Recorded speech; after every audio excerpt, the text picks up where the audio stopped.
Muito obrigado. Pois não, doutor Hércio, com a palavra o doutor Hudson.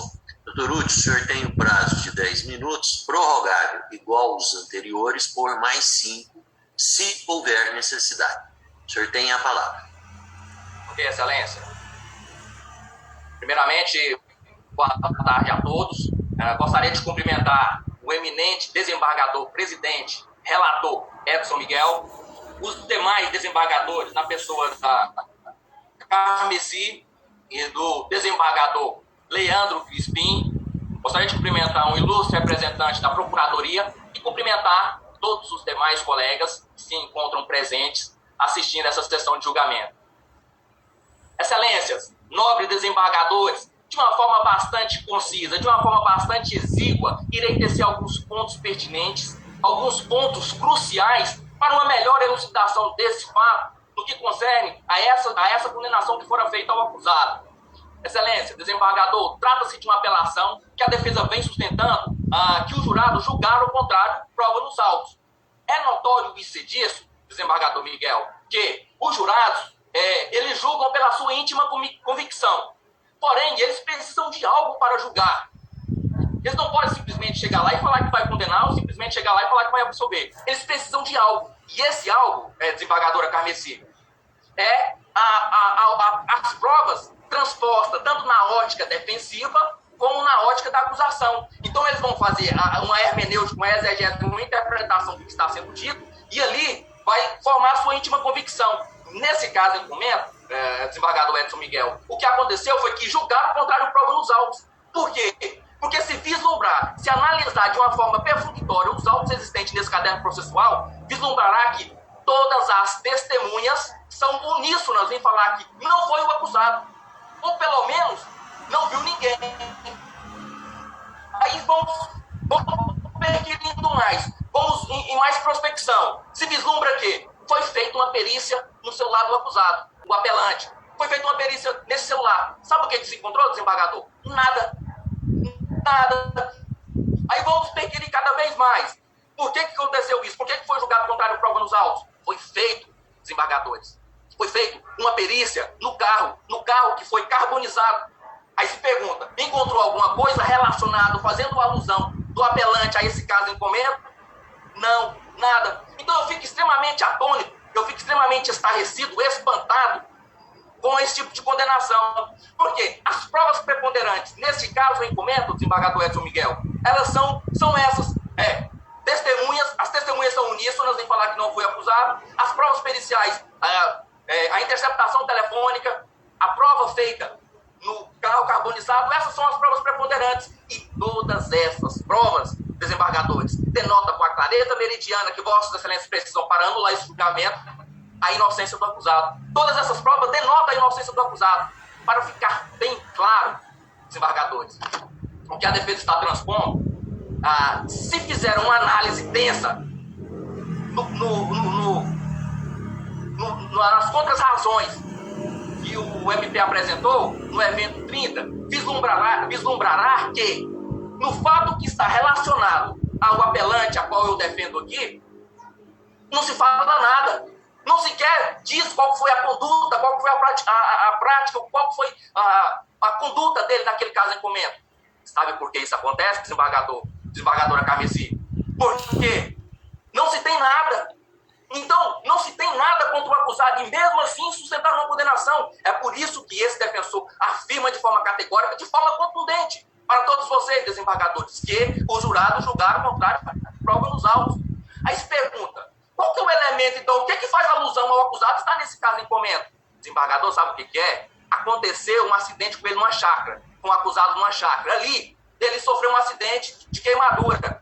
Aí, de uma forma estratosférica, de uma forma descomunal, o promotor de justiça faz um esforço para fazer com que esse fato ocorrido naquela chácara tenha alusão com o carro carbonizado.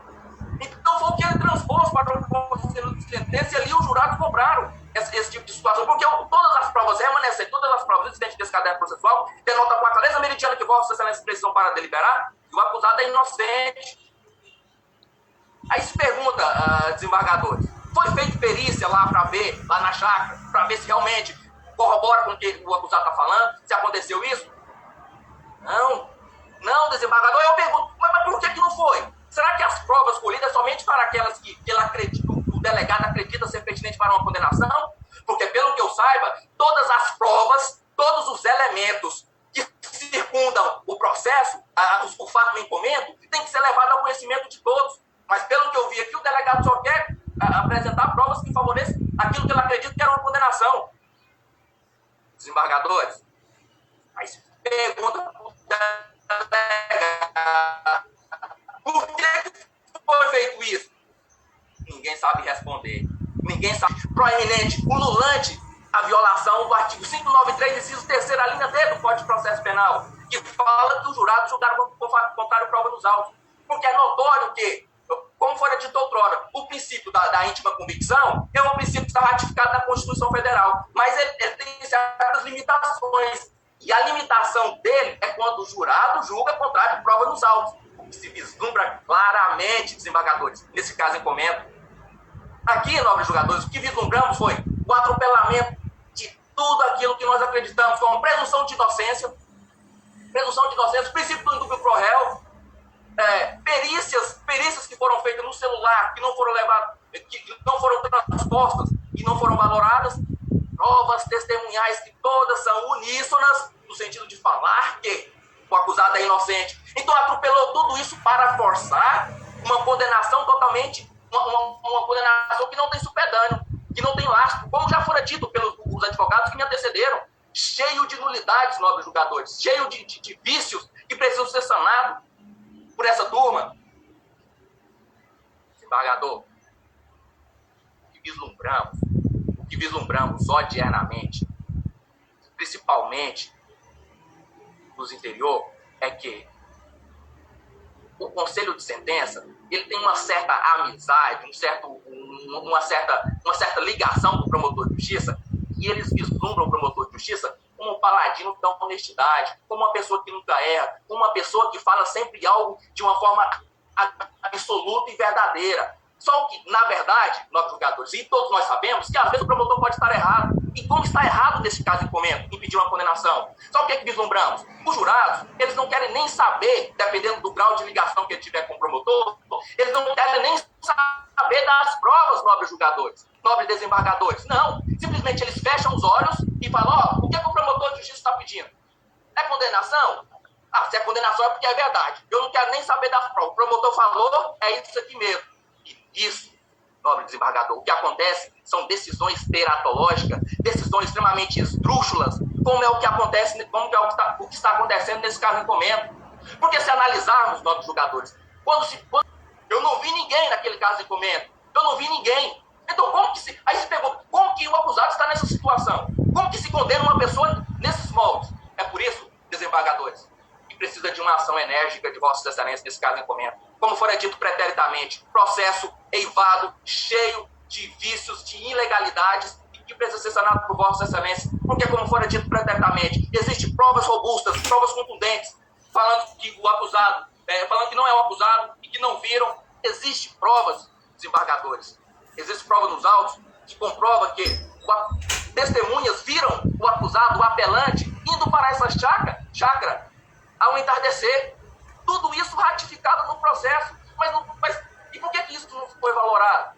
Porque o promotor acredita, e se ele acredita, ele pede a condenação. Então temos testemunhas aqui de forma uníssona que fala que o acusado é inocente.